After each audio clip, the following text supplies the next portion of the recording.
Praise the lord. దేవునికి మహిమ కలుగును గాక. ఈ ప్రశస్తమైన ఉదయకాల సమయంలో మన రక్షకుడైన ప్రభు నామములో మీకు శుభములు పలుకుతున్నాను.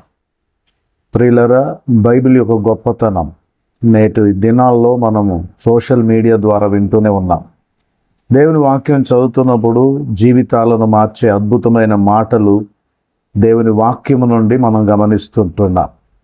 ప్రియమైన దైవ జనాంగమ, దేవుని బిడ్డలారా, మరి దేవుని వాక్యాన్ని వ్యతిరేకించి సేవకులు ఊరిలోకి వస్తే ఆ ఊరిలోకి వచ్చినటువంటి సేవకులను ఊరి బయటి వరకు తరిమినటువంటి ఒక సహోదరుడు నాతో పాటు బైబిల్ కాలేజీలో చదివాడు.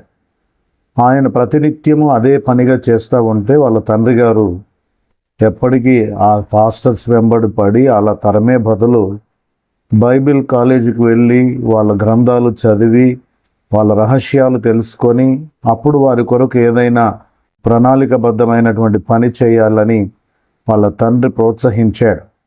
అయితే దాన్ని బట్టి కక్షతో వీళ్ళ సంగతి ఏంటో తేల్చుకోవాలన్న ఆలోచనతో ఆ సహోదరుడు విజయనగరంలో కేపాల్ గారి ద్వారా నడిపించబడినటువంటి బైబిల్ కాలేజీకి రావడం జరిగింది. అక్కడే నేను తర్ఫీదు చెందాను. నేను చదివిన అదే సంవత్సరంలో అతడు కూడా తర్ఫీదు చెందాడు. విజయనగరం ప్రాంతంలో ఉన్నటువంటి ఆ వ్యక్తి మరి క్రైస్తవుల యొక్క రహస్యాలు తెలుసుకోవడానికి బైబిల్ కళాశాలకు రావడం జరిగింది. ఆయన అక్కడికి వచ్చిన తర్వాత మరి బైబిల్ కాలేజీలో ఉన్నటువంటి మరి ఆ యొక్క ఫ్యాకల్టీ వారందరూ అతని జాయినింగ్ విషయంలో అతన్ని చాలా ప్రశ్నలు వేశారు. అవన్నీ నాకేం తెలియదు, ఆ సంగతులు ఏవో తెలుసుకుందామని వచ్చానన్నాడు. వారు అతన్ని ఏమాత్రము ఏ విధంగా మాట్లాడకుండా జాయినింగ్ చేసుకొని క్లాసెస్కి కమ్మని చెప్పారు. అయితే అతడు ప్రతిదినము మరి ఆ అసహనముతో చాలా వ్యతిరేక భావముతోనే క్లాసులు అటెండ్ చేస్తూ లైబ్రరీలో మరి దేవుని సంబంధమైనటువంటి గ్రంథాలు, పుస్తకాలు, నిఘంటువులు, అనేక మరి కామెంట్రీస్ అవన్నీ కూడా చదువుతున్నప్పుడు మరి అనేక విషయాలు తెలుసుకుంటూ వచ్చాడు. అయితే అతడు సంవత్సరము కాలములో బైబిల్ మరి కళాశాలలో ఉన్నటువంటి టైంలో బైబిల్ యొక్క సంగతి ఏందో తెలుసుకుందామని చెప్పి బైబిల్ను మొదటి నుండి చదవడం ఆరంభించి ఆయన బైబిల్ చదవడం ముగించేసరికి బైబిల్ సంగతి ఏమో కానీ తన సంగతి ఏంటో బైబిల్ అతనికి చూపించింది.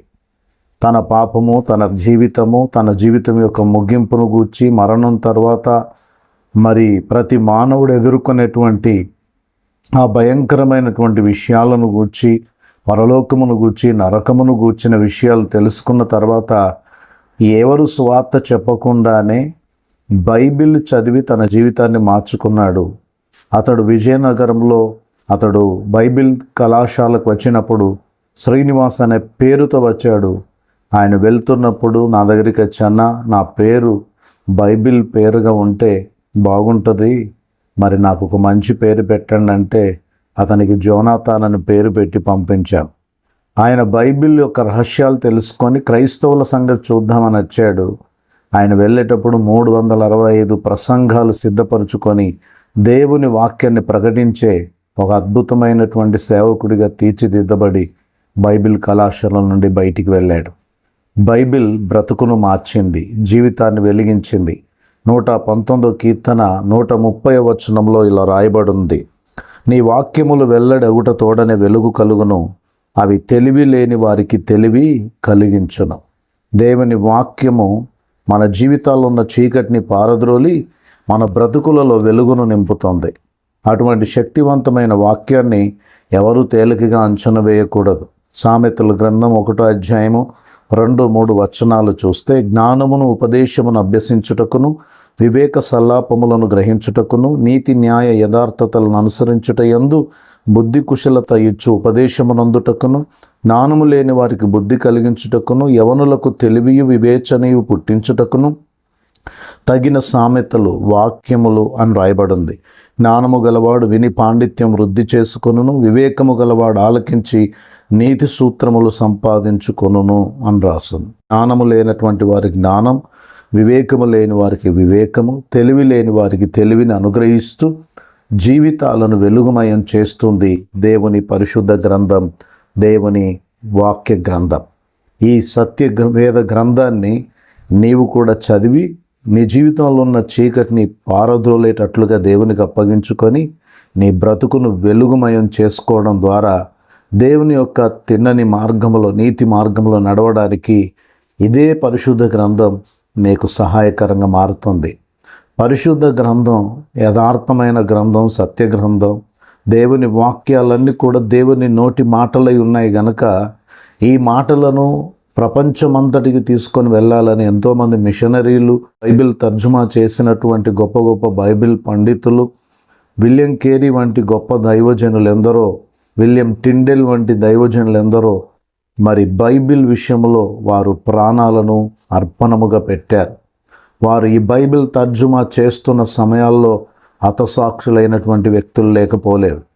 ఎందుకు అంత వెల చెల్లించారంటే ఇది మానవాళిని వెలిగించేటువంటి పుస్తకం, దేవుని ప్రేమ పుస్తకం.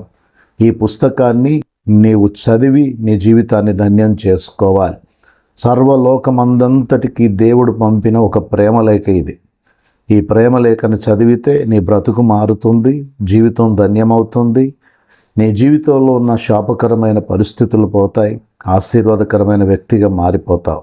కనుక బైబిల్ చదవండి, బైబిల్ని ధ్యానించండి, బైబిల్ వాక్యములను అనుసరించి మీ జీవితాన్ని నడిపించండి. దేవుడు మీకు తోడై ఉండి మరి శ్రీనివాస జీవితాన్ని వెలిగించిన దేవుడు మీ జీవితాలను వెలిగిస్తాడు. అతి కృప దేవుడు మీకు దయచేయనుగాక. Amen, amen, amen. మరిన్ని విషయాలతో మళ్ళీ కలుద్దాం.